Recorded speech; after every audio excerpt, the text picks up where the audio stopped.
sensiz kalbim darıxır.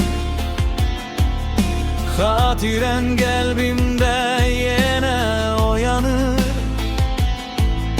Könlüm həsrətindən yanıb yaxılır. Ümidlərim itir, göz yaşım axır.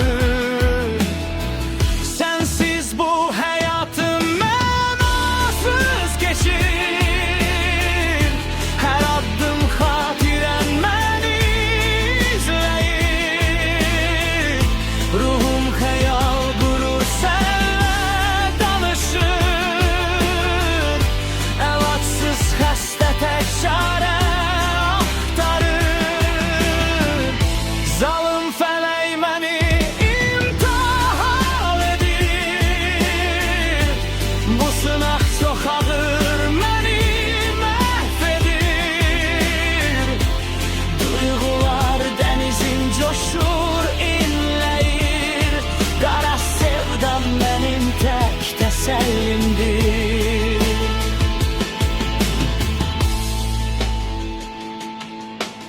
Yollar səni apardı, izlərin qaldı yerdə.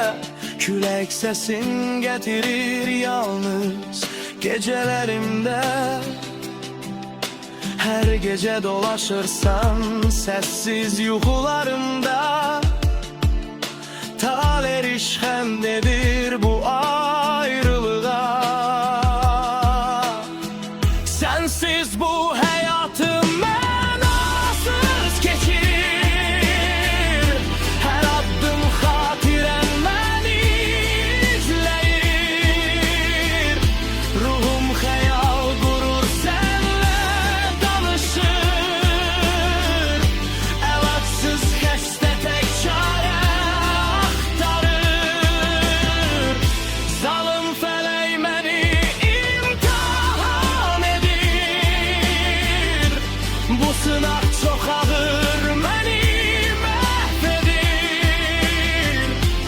Duyğular dənizin sükutuna bitir. Qara sevdam artıq bir xatirədir.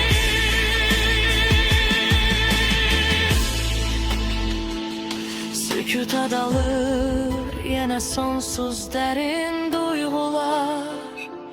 Taleden hesap sorur, nakam qalmış arzular.